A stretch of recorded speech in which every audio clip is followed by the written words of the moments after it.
Какой у вас кашель? Да не знаю, то ли сухой, то ли влажный, вроде бы отходит, вроде бы не отходит. Поэтому запомните, никогда не сочетайте данные препараты.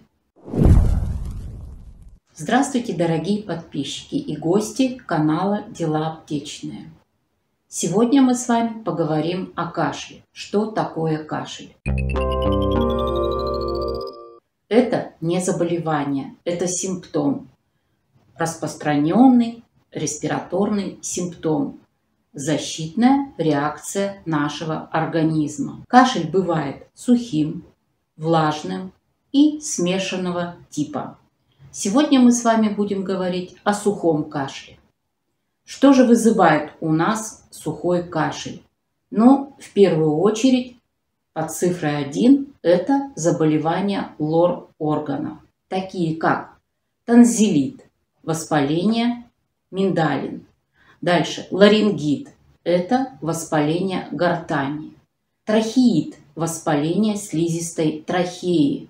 Фарингит – слизистая глотки. Второе – это инфекционные заболевания, такие как грипп, острые респираторные инфекции, острые вирусные инфекции. Что мы делаем в этих случаях? Достаточно применения таблеток и постилок для рассасывания. Предпочтение я бы отдала таблеткам и постилкам, которые содержат ментол. Ну, например, аджесепт с ментолом. Ментол сам по себе очень хорошо подавляет кашель, позывы на кашель, также пробивает нос, то есть дышать легче, снимает отечность в носу. Различные спреи, полоскания. Ну, подробно об этих препаратах я рассказывала в видео «Боль в горле». Под видео будет ссылка на это видео. Смотрите там.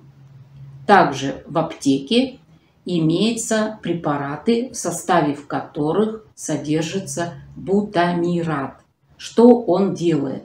Бутамират действует непосредственно на кашлевой центр.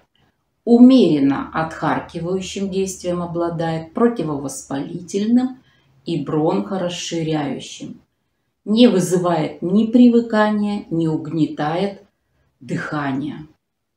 Какие же это препараты? Это синекот.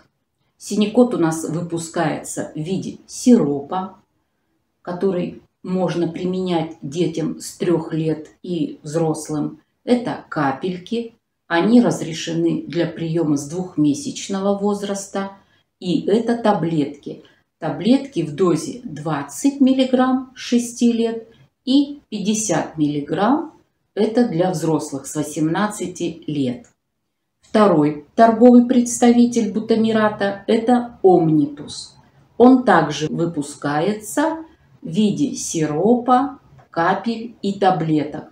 Таблетки 20 и 50 мг. Панатус форте выпускается в виде сиропа, капель и таблеток. Но здесь таблетки идут с 12 лет одной дозировки 50 мг. И четвертый представитель – это Кадиллак Нео. Также капельки, сироп и таблеточки. Таблеточки у Кадиллака Нео с 18 лет. Они обладают постепенным высвобождением действующего вещества и тем самым дают возможность применять эти таблетки 2 раза в сутки. 12 часов у них действия получается. Длительность действия данных препаратов зависит от формы выпуска, которую вы будете применять. Эффект наступает уже через 30-40 минут и длится, как я уже сказала, от 8 до 12 часов. Сиропы выпускаются во флаконах 100 мл и 200 мл. Когда 100 мл? 100 мл достаточно для лечения ребенка от 3 до 6 лет. Флакон 200 мл – это уже для более старшего возраста, старше 6 лет и для взрослых. Иногда такой флакон называют еще семейным. То есть можно вылечиться одному взрослому либо маленькому ребенку, ну, конечно, с 3 лет. Следующий препарат – это либексин.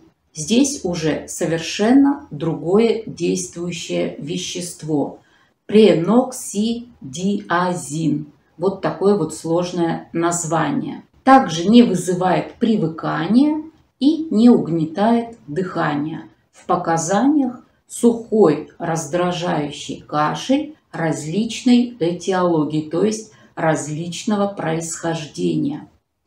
Эффект наступает уже через 30 минут и длится 6-8 часов. У этого препарата нет синонимов. Он вот один такой единственный. Есть сиропы под названием либексин муко, но это, не путайте, это совсем другое действующее вещество и другое действие на кашель. Это разное.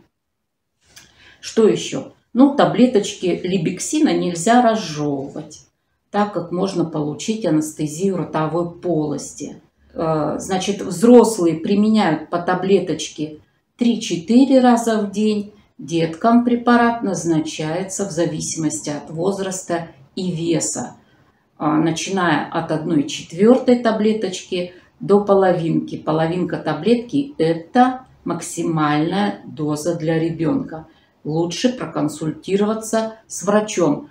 Если речь идет о ребенке, проконсультируйтесь с врачом по поводу принятия именно либексина. Также хочу отметить следующее. Есть сиропы, обратить ваше внимание на это, есть сиропы на основе подорожника. И на флаконах, на коробочках написано «сухой кашель».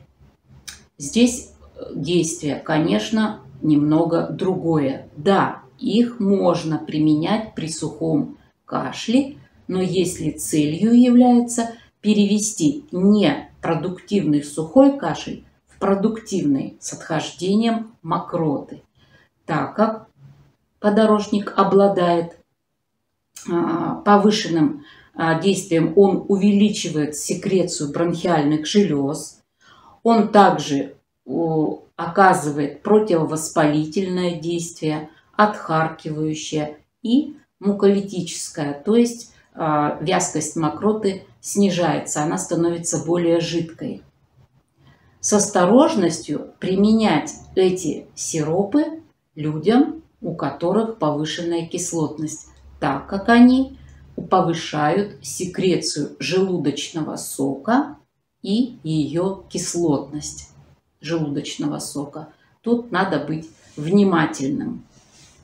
Вот с этой целью вот препараты на основе подорожника лучше подойдут нам, когда у нас кашель смешанного типа, то есть то сухой, то влажный.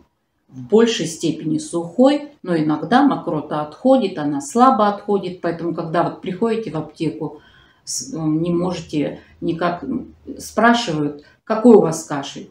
Да не знаю, то ли сухой, то ли влажный, вроде бы отходит, вроде бы не отходит. Вот в этих случаях, пожалуйста, подорожник очень даже хорошо вам подойдет. Но запомните, он не влияет на кашлевой центр, то есть он вам кашель не погасит, он просто переведет его во влажный кашель. Сухой кашель 2-3 дня и трансформируется во влажный кашель. Если этого не происходит, если сухой кашель, несмотря на лечение, продолжается 5 и 7 дней, нужно обратиться к врачу, так как причинами сухого кашля, помимо тех 2 причин, которые я вам уже называла, заболевания лор-органов, инфекционные заболевания, ОРЗ, грипп и так далее, могут быть и другие заболевания. Это непосредственно заболевания бронхов и легких, также сердечно-сосудистые заболевания, также аллергические заболевания на пыль, на бытовую химию и другие раздражители. Лечение-то совсем уже другое, понимаете? Это может быть прием некоторых лекарств, например, некоторые лекарства от повышенного давления, у них побочное действие – это сухой кашель. Здесь уже вам нужно будет консультироваться с вашим кардиологом, который поменяет вам другую группу, назначит препаратов, если этот сухой кашель вам доставляет дискомфорт. Также курение. Эффективным лечение в этом случае может быть только после установления причины этого сухого кашля и, естественно, адекватном назначении, постановка диагноза и назначение врачом не одного, а может быть даже комплекса препаратов. Вот такая особенность. Конечно, это обильное питье, это морсы, это соки, это различные настои лекарственных трав, это минеральная какая? Щелочная вода. Да, я уже о водичке минеральной вам рассказывала. Смотрите видео про минеральную воду, там более подробно. Значит, конечно же, увлажнение воздуха.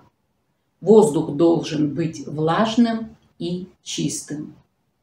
И самое главное про препараты бутанирата, либексин и другие противокашлевые препараты. Их ни в коем случае нельзя сочетать с приемом муколитических средств и отхаркивающих средств, так как отхаркивающие средства, они увеличивают объем мокроты. Муколитические средства делают эту мокроту жидкой, разжижают и способствуют ее отхождению. И если эти две группы препаратов вместе сочетать с противокашлевыми, что получится? Мокроты много, а рефлекса, то есть вот кашлевого рефлекса нет. Застой мокроты в легких. А мокрота у нас это питательная среда, это источник для развития инфекции. Поэтому запомните, никогда не сочетайте данные препараты. Ну вот, в принципе, и все, что я хотела рассказать вам на сегодня. В следующем своем видео я расскажу про муколитики и влажный кашель. Что такое муколитики, какие препараты есть в аптеке.